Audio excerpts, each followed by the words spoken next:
Good morning all of you. Shyam महाविद्यालय की online classes में आपका स्वागत है। काफ़ी लंबे समय बाद आप अपना मिलना हो रहा है, ऑनलाइन ही सही, लेकिन हमें जो सेकंड सेमेस्टर स्टार्ट करना है उस सेकंड सेमेस्टर में हम जो एक हमारा सब्जेक्ट है वो है क्रॉप फिजियोलॉजी। जो सब्जेक्ट है वो क्या है? Crop physiology. अच्छा, क्रॉप फिजियोलॉजी में जो पढ़ेंगे उसका एक जनरल इंट्रोडक्शन की बात करेंगे आज। अच्छा, इसमें क्रॉप फिजियोलॉजी आपको दिखाई दे रहा है। क्रॉप फिजियोलॉजी में होता क्या है, देखिए,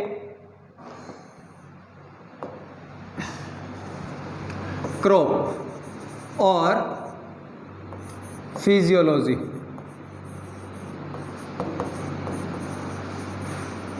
दो अलग अलग वर्ड बने हुए हैं। क्रॉप को हिंदी में फसल बोल देते हैं। क्या बोल देते हैं? सभी को पता है ये बात। अच्छा, फसल क्या होती है कि कोई एक स्पेसिफिक एरिया में, कोई एक स्पेसिफिक एरिया में, कोई एक स्पेसिफिक एक निश्चित क्षेत्र में जब हम पौधों को लगाते हैं, किसके लिए? एक स्पेशल पर्पज के लिए, चाहे वह खाने के लिए तैयार कर रहे हों, चाहे वह कोई बिजनेस के लिए तैयार कर रहे हों, यानी कि एक स्पेसिफिक पर्पज के लिए पौधों को एक निश्चित क्षेत्र में लगाना क्या कहलाता है? आपका क्रॉप फिजियोलॉजी। देखिए, एक निश्चित क्षेत्र है, हमें कोई किसान है, वो पौधा लगाता है कि उसे इस फसल से आमदनी मिलेगी, उसका बिजनेस बढ़ेगा, या फिर वो पौधा लगाता है कि उसके परिवार का जो खाना पीना है वो चलेगा। तो इस प्रकार से वो एक निश्चित क्षेत्र में हमें पौधे लगाता है और जिससे हमें विभिन्न प्रकार की क्रॉप मिलती है। अच्छा, दूसरी चीज़ इसमें है कि जो पौधा लगाता है उसका एक स्पेसिफिक पर्पस होना चाहिए, चाहे वह अपने परिवार के खाने के लिए लगा रहा है, चाहे वह कोई बिजनेस के लिए लगा रहा है, यानी कि एक स्पेशल पर्पस होना चाहिए। ये हम सभी जानते हैं कि जो एग्रीकल्चर है उस पर बहुत सी चीज़ें डिपेंड करती है, बहुत से बिजनेसेस डिपेंड करते हैं। इससे रॉ मटेरियल, कच्चा माल इससे हमें मिलता है बिजनेसेस के लिए। तो फसल की सिंपल सी परिभाषा है, क्या परिभाषा है? कि एक निश्चित क्षेत्र में कुछ पौधे लगाना जिसका एक स्पेशल पर्पस हो। अच्छा, आगे जो दूसरा वर्ड है वो इंपॉर्टेंट है। क्या है? Crop physiology. अब क्रॉप फिजियोलॉजी क्या है? फिजियोलॉजी का हिंदी में मतलब होता है शरीर क्रिया विज्ञान। शरीर क्रिया विज्ञान हिंदी में बोल देते हैं। अच्छा, शरीर क्रिया विज्ञान का, या हम यहाँ पर बात करें कि इसकी डेफिनेशन क्या होती है, तो इसके अंदर बात करते हैं कि प्रोसेसेस, इसमें प्रोसेसेस की बात करते हैं। ये एक मेन वर्ड रहता है इसमें कि जो क्रॉप है या कोई भी बॉडी ले लो, ह्यूमन में भी होता है, ये जीव जंतुओं में भी होता है और पौधों में भी होता है। पौधों में अभी सारा पढ़ेंगे। तो प्रोसेस क्या, कौन कौन सी चीज़ के प्रोसेस? वो प्रोसेस जो पौधे के ग्रोथ में और डेवलपमेंट में और यील्ड देने में हेल्पफुल होते हैं, यानी कि पौधे की वृद्धि में और उत्पादन में सहायक होते हैं। किसके प्रोसेस हैं ये? किसकी क्रियाएं हैं ये उन पौधों की जो एक खेत में लगाए गए हैं, जो एक निश्चित क्षेत्र में लगाए गए हैं वहाँ पर। तो हमने फिजियोलॉजी को देखा कि शरीर क्रिया विज्ञान, और इसमें जो होने वाली क्रियाएं हैं उनके बारे में अध्ययन किया जाता है, जो किसमें सहायक होती है? वृद्धि और उत्पादन में सहायक होती है। तो क्रॉप फिजियोलॉजी की डेफिनेशन क्या हुई? क्रॉप फिजियोलॉजी को अगर एक साथ देखें, क्रॉप फिजियोलॉजी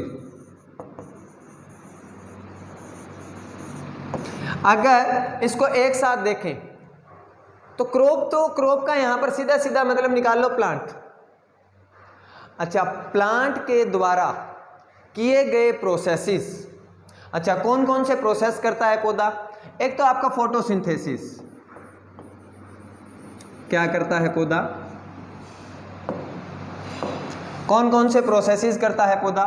एक तो करता है फोटोसिंथेसिस। ये हम सभी जानते हैं कि पौधा फोटोसिंथेसिस प्रोसेस किसके लिए करता है?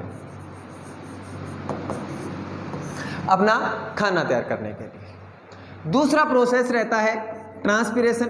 इन सब की 1 बाय 1 डिटेल में स्टडी करनी है अपने को। ट्रांसपीरेशन, अच्छा, ट्रांसपीरेशन क्या होता है कि जड़ के द्वारा पौधा है पानी लेता है और पत्तियों से पानी को निकलता है, उसको ट्रांसपीरेशन बोलते हैं। वन बाय वन सभी को डिस्कस करेंगे, इसी सिलेबस में आगे देखेंगे, सिलेबस डिस्कस करेंगे तब। अच्छा, ट्रांसपीरेशन के बाद अगर बात करें रेस्पिरेशन,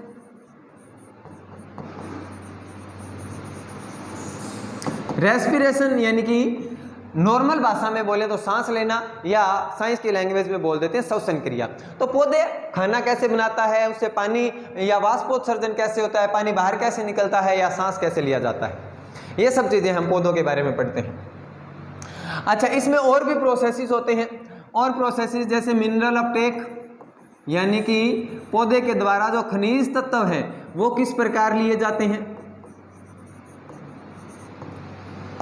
इस प्रकार के बहुत से प्रोसेसेस इसमें रहते हैं, ग्लाइकोलाइसिस का प्रोसेस है या मेटाबॉलिज्म के प्रोसेसेस रहते हैं इसमें, वो सारे के सारे स्टडी करना किसके लिए, अब इन सभी को पढ़ना है। क्रॉप फिजियोलॉजी की डेफिनेशन की बात कर रहे हैं कि प्लांट के अंदर होने वाले प्रोसेसेस कौन से हैं, ये हम किसके लिए पढ़ते हैं, पौधे की ग्रोथ, वृद्धि के लिए, डेवलपमेंट के लिए, और उससे उत्पादन लेने के लिए हम इन प्रोसेसेस को पढ़ते हैं।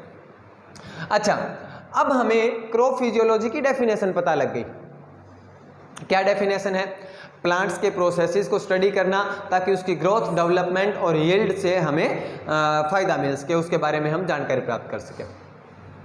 अच्छा, अब इसमें हम अगर बात करें कि आपके सिलेबस में क्या क्या इंक्लूड रहता है, आपका जो बीएससी का सेकंड सेमेस्टर का जो सिलेबस है उसमें क्या क्या इंक्लूड रहता है, तो पहली चीज़ मैं बात करूंगा कि इंट्रोडक्शन, जो अभी हम बात कर रहे थे डेफिनेशन वगैरह की, crop physiology, introduction of crop physiology and its importance, यानी कि इसका क्या इंट्रोडक्शन है क्रॉप फिजियोलॉजी का, जो अभी हमने बात की। दूसरी चीज़ है कि इसकी इंपॉर्टेंस क्या है, क्या महत्व है इसका। महत्व बहुत ही सिंपल है, अगर हमें पता नहीं होगा कि पौधा न्यूट्रिएंट कैसे लेता है, पौधा फोटोसिंथेसिस कैसे करता है, खाना कैसे बनाता है। बहुत बार देखता हूँ, मैं बात शेयर करूँगा, बहुत बार देखता हूँ कि बच्चे जो एग्रीकल्चर के एग्जाम की प्रिपरेशन कर रहे होते हैं, बहुत सी क्लासेज में पढ़ाता हूँ, तो उन्हें ये नहीं पता होता कि पौधा खाना कैसे बनाता है। कारण क्या है कि उन्होंने कभी क्रॉप फिजियोलॉजी पढ़ी नहीं, उन्होंने बस फसलें रटी हुई है, उसका क्या बनेगा, उन्हें पता ही नहीं है एक्चुअल में कि क्रॉप फिजियोलॉजी भी कोई सब्जेक्ट है और ये किस काम आता है। तो वो सारी इंपॉर्टेंस में पढ़ेंगे कि इसका क्या महत्व है। अगर फोटोसिंथेसिस पौधा नहीं करेगा तो खाना नहीं बनेगा, और खाना नहीं बनेगा तो पौधा डेवलप कैसे होगा, एनर्जी नहीं मिलेगी, डेवलप नहीं होगा, पौधे की वृद्धि नहीं होगी। दूसरी चीज अगर बात करूं ट्रांसपीरेशन की, अगर ट्रांसपीरेशन की क्रिया नहीं होगी तो हमें पता है मिनरल्स नहीं मिलेंगे। तो ये सब जो प्रोसेसेस हैं उनके बारे में जानकारी होना जरूरी है, तभी हम कोई पौधे की जो इंटरनल है, जो एक्सटर्नल है, उस स्ट्रक्चर के बारे में जान सकते हैं, उसमें इंक्लूड हुए जो प्रोसेसेस हैं, जो उसके अंदर होने वाली क्रियाएं हैं, उनके बारे में जान सकते हैं। और अगर हमें क्रियाओं का पता है, अगर हमें कोई भी भाग की क्रियाओं का पता है, तो हम उस भाग में अगर कोई कमी आ जाती है तो उसमें होने वाली क्रियाओं को जानकारी है हमें, तो हम उनको देखते हैं, फिर हमें पता चलता है कि ये इसकी वजह से, इस क्रिया की वजह से नहीं हो पा रहा। जैसे हमें पता लग जाए कि कोई पौधा है वृद्धि नहीं कर रहा, तो हम देखते हैं कि इसमें कहीं फोटोसिंथेसिस की कमी तो नहीं आ गई है। या हम आमतौर पर गर्मियों में देखते हैं कि पौधा जल जाता है, बहुत ज्यादा गर्मी होने पर क्या होता है कि पौधे का जो पानी है ना, वो बहुत ज्यादा ट्रांसपीरेशन के थ्रू रिमूव हो जाता है। पौधे का जो पानी है ट्रांसपीरेशन के थ्रू बहुत ज्यादा रिमूव हो गया, तो पौधा जलेगा ही ना, पौधे में पानी की कमी हो जाएगी। पानी की कमी तो हमारे शरीर में हो जाए तो भी हम भी मर जाएंगे, तो इसका मतलब ये पानी की कमी होते ही पौधा मर जाएगा, मुरझा जाएगा। तो ये यहाँ पर हमें इस सब प्रकार की चीजें हैं जो इसको इंपॉर्टेंट बनाती है, किसको, क्रॉप फिजियोलॉजी को। दूसरा आपका टॉपिक है प्लांट सेल। अच्छा, प्लांट सेल के बारे में हमें पता होना चाहिए। प्लांट सेल के बारे में पता क्यों होना चाहिए, क्योंकि अगर पौधे के अंदर की क्रियाओं को जानना है हमें, पौधे का डीएनए क्या है, पौधे के अंदर किस प्रोटीन की फॉर्मेशन हो रही है, पौधे के अंदर कौन सी सेल्स बनी हुई है, तो उन सब की अगर जानकारी है तो ही हम पौधे के अंदर के प्रोसेसेस को जान सकते हैं, वरना नहीं जान सकते। डिफ्यूजन, ऑस्मोसिस, एब्जॉर्प्शन, यानी कि ऑस्मोसिस डिफ्यूजन का प्रोसेस, रिमूवल ये पढ़ा जाएगा। ओस्मोसिस किस प्रकार होता है, ये इसके थ्रू पौधा न्यूट्रिएंट कैसे लेता है या फिर उसमें मिनरल्स कैसे डिसॉल्व होते हैं, ओस्मोसिस का प्रोसेस है, वो साइंस के बच्चे 11th 12th में पढ़ लेते हैं, हम आगे डिटेल में डिस्कस करेंगे। एब्जॉर्प्शन ऑफ वाटर, पौधा हमें पता है कि रूट बनी हुई है होते पौधे में, प्राइमरी सेकेंडरी प्राथमिक और द्वितीयक जो जड़ें बनी हुई है उसमें रूट हेयर्स हैं, तो वो पौधे रूट हेयर्स के थ्रू इससे कैसे वाटर एब्जॉर्ब करते हैं उसका प्रोसेस पढ़ना है। ट्रांसपीरेशन का एंड स्टोमेटल फिजियोलॉजी, ट्रांसपीरेशन का प्रोसेस अभी बात कर रहे थे कि पौधे से जो पानी रिमूव होता है, पौधे ने यहाँ से पानी लिया है, पौधे ने यहाँ से पानी लिया, पौधा पानी यहाँ तक पहुँच गया और उसको रिमूव करना है। अच्छा, रिमूव क्यों करते हैं, ताकि वो और ज़्यादा पानी ले सके जिसमें मिनरल्स मिक्स हों, इसके लिए ट्रांसपीरेशन का प्रोसेस किया जाता है। स्टोमेटल फिजियोलॉजी, हमें पता है स्टोमेटा क्या होता है, तो हमें ये पता है कि पौधे के अंदर, पौधे की पत्तियों में एक्चुअल में स्टोमेटा होता है, इस प्रकार की स्ट्रक्चर होती है स्टोमेटा की, ओपन होता है, क्लोज होता है। ये किसके लिए होता है कि जिस प्रकार यहाँ से इसमें स्टोमेटा जब ओपन होता है तो यहाँ से क्या आ जाता है, कार्बन डाइऑक्साइड, किस प्रोसेस में, फोटोसिंथेसिस में। तो स्टोमेटल ओपनिंग या स्टोमेटल जो फिजियोलॉजी है वो किसके लिए इंपॉर्टेंट है कि इसमें जो कोई भी पौधे के अंदर CO2 आती है या फिर इससे ऑक्सीजन बाहर जाती है तो इसके लिए इंपॉर्टेंट रहता है। हम पढ़ते हैं आमतौर पर कि पौधा कार्बन डाइऑक्साइड लेता है, ऑक्सीजन देता है, वो सारी के सारी स्टोमेटल फिजियोलॉजी की वजह से होता है। ये कार्बन डाइऑक्साइड यहाँ पर ली जाएगी और कार्बन डाइऑक्साइड के साथ यहाँ से आया हुआ पानी यहाँ पर मिलेगा, फोटोसिंथेसिस की अभिक्रिया होगी, प्रकाश संश्लेषण की अभिक्रिया होने के बाद में यहाँ से वही स्टोमेटा से क्या है, ऑक्सीजन क्या है, रिमूव हो जाती है, ऑक्सीजन निकल जाती है। हमें आसान भाषा में समझ में आ गया कि पौधे कैसे कार्बन डाइऑक्साइड लेते हैं, ऑक्सीजन कैसे निकलती है, ये हम आगे और इसी में पढ़ेंगे क्रॉप फिजियोलॉजी में। मिनरल न्यूट्रिशन ऑफ प्लांट्स बहुत अच्छी तरह से पढ़ चुके हो। कब पढ़ चुके हो, 11th में पढ़ा है, फर्स्ट सेमेस्टर में पढ़ा है, आगे अभी वही बात फिर पढ़नी है। फंक्शन क्या है न्यूट्रिएंट्स के, डेफिशिएंसी सिम्टम क्या है, nutrient and nutrient Uptake mechanism, यानी कि न्यूट्रिएंट पौधा कैसे लेता है। पौधे के लिए, पौधा कोई भी एक पौधा है उसको जीवन चक्र पूरा करने के लिए हमें 17 पोषक तत्वों की आवश्यकता होती है। स्वस्थ जीवन चक्र पूरा करने के लिए 17 पोषक तत्वों की आवश्यकता होती है। वो पौधा पानी में मिक्स जो मिनरल्स हैं, कुछ उसमें से मिनरल्स हैं वो पानी में मिक्स होकर के पौधे के जड़ों द्वारा एब्जॉर्ब किए जाते हैं और पौधे को मिलते हैं। तो ये सारा का सारा मैकेनिज्म इसमें पढ़ा जाएगा। आगे अगर मैं बात करूं photosynthesis, photosynthesis light and dark reaction. Photosynthesis का सबको पता है कि पौधा खाना बनाने में काम में लेता है, ठीक है, अभी बात की थी। लाइट एंड डार्क रिएक्शन क्या है, लाइट एंड डार्क रिएक्शन ये है कि जब फोटोसिंथेसिस सूरज की प्रेजेंस में या सूर्य की उपस्थिति में बना रहा है, फोटोसिंथेसिस कर रहा है, तो वो तो हो गई लाइट रिएक्शन। और डार्क रिएक्शन कौन सी होगी, जो रात को पौधा करता है, यानी कि in the absence of the sunlight, यानी कि पौधे को अब सनलाइट नहीं मिल रही, पौधे को लाइट नहीं मिल रही, तो वो डार्क रिएक्शन है। इसके बारे में आगे बात करेंगे। अच्छा, C3, C4 और कैम प्लांट्स, ये पौधे को फोटोसिंथेसिस के आधार पर विभाजित किया गया है। अच्छा, कुछ पौधे हैं उनकी स्ट्रक्चर आप देखते हो, जैसे इस प्रकार की पत्तियां होती हैं, जैसे ज्वार की या राइस की या शुगर केन की बात करें, ये अलग कैटेगरी में रखे जाते हैं। अच्छा, जैसे बात करें कुछ के पौधे इस प्रकार के होते हैं, पत्तियां चौड़ी होती हैं, अच्छी पत्तियां दिखाई देती है, इसमें मेज भी इंक्लूड रहता है साथ में। अच्छा, जैसे कॉटन है, जैसे कपास है या सरसों है,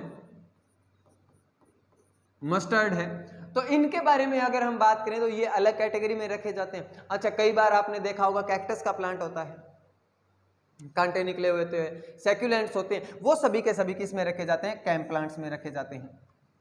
तो इनको हम आगे जाकर के कंप्लीटली डिस्कस करेंगे। अच्छा, उसके बाद में अगर मैं बात करूं कि इसमें आपका जो आगे का प्रोसेस है, अगला है रेस्पिरेशन। रेस्पिरेशन ये होता है एक्चुअल में सांस लेने का प्रोसेस है।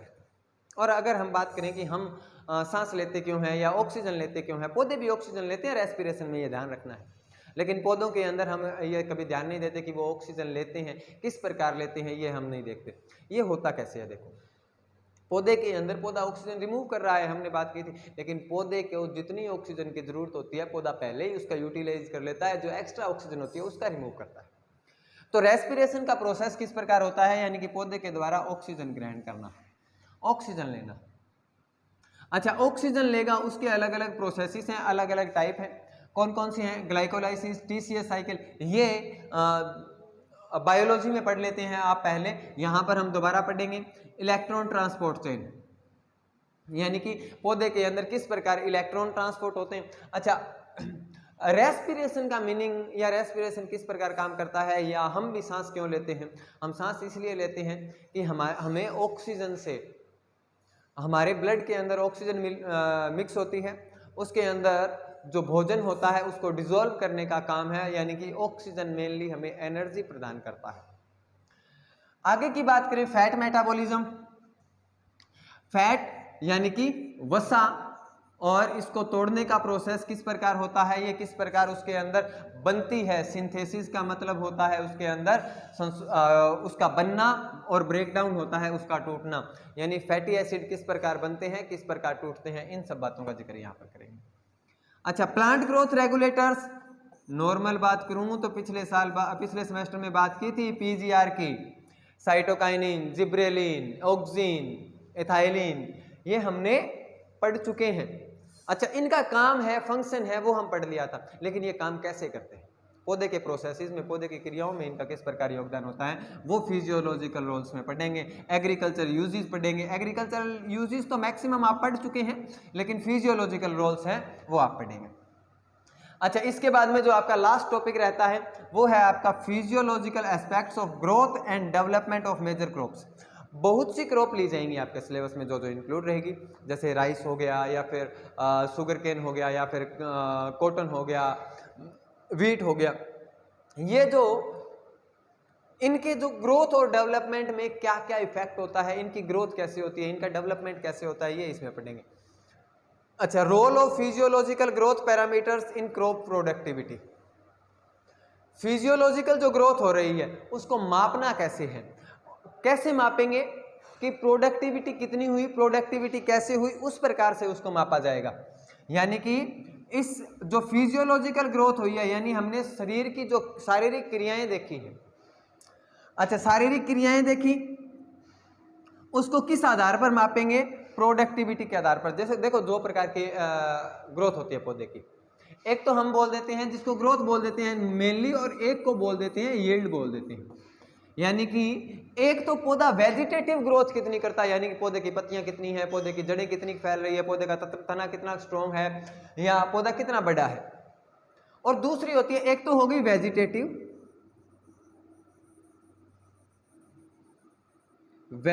यानी वानस्पतिक वृद्धि, प्लस में दूसरी होती है यील्ड, यानी कि उत्पादन।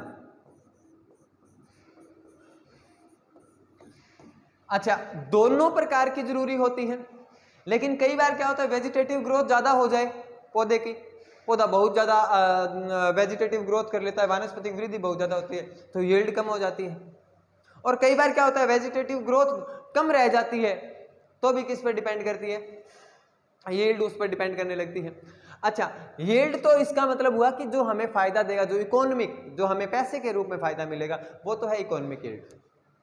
अच्छा, पौधे की वृद्धि कितनी हो रही है, यानी कि उसकी पत्तियां कितनी है, उसमें जड़ें कितनी है, उसका तना कितना स्ट्रॉन्ग है, वो कितनी तेजी से वृद्धि कर रहा है, इसके बारे में हम पढ़ते हैं वेजिटेटिव ग्रोथ में। हाँ, तो अभी हमें जो ये वाला पॉइंट है, इसमें हम ये पढ़ेंगे कि यील्ड के अकॉर्डिंग जो फिजियोलॉजिकल प्रोसेस हैं, ये सारे के सारे जितने प्रोसेसेस हमने यहाँ तक डिस्कस किए हैं, वो यील्ड में, कुछ क्रॉप्स की यील्ड में किस प्रकार सहायक होंगे, किस प्रकार वो काम करेंगे, वो हमें देखना है यहाँ पर एक्चुअल में। तो यहाँ पर आज का पहला जो इंट्रोडक्शन था, वो शायद आपको आशा करता हूँ कि समझ में आ गया होगा। ये आपका सिलेबस है, इसको आप एक बार पढ़ लेंगे, देख लेंगे और लिख भी लेंगे। आगे की जो चीजें हैं वो हम फर्स्ट जो आपका चैप्टर है, introduction of crop physiology and importance in agriculture, इसमें पढ़ेंगे। दूसरी चीज मैं यहाँ पर आपको बताना चाहता हूँ कि ऑनलाइन क्लासेस से जुड़िए रहिएगा। इसके साथ आपको क्या मिलेगा कि इसके साथ आपकी जो अटेंडेंस होती है वो अटेंडेंस लगेगी। अटेंडेंस किस प्रकार कंप्लीट की जाएगी, ये अगर आप इस बार यूनिवर्सिटी ने नया रूल भी निकाला है कि कुछ परसेंटेज रखा जाएगा उसमें, कि कितने % से कम बच्चों को एग्जाम में नहीं बैठने दिया जाएगा या फाइन लगेगा, जो भी प्रोसेस है यूनिवर्सिटी का वो आपको अजय सर बताएंगे। तो thank you so much video देखने के लिए। बाकी अगर कुछ समझ में नहीं आता है तो आप कमेंट कर सकते हैं। Thank you.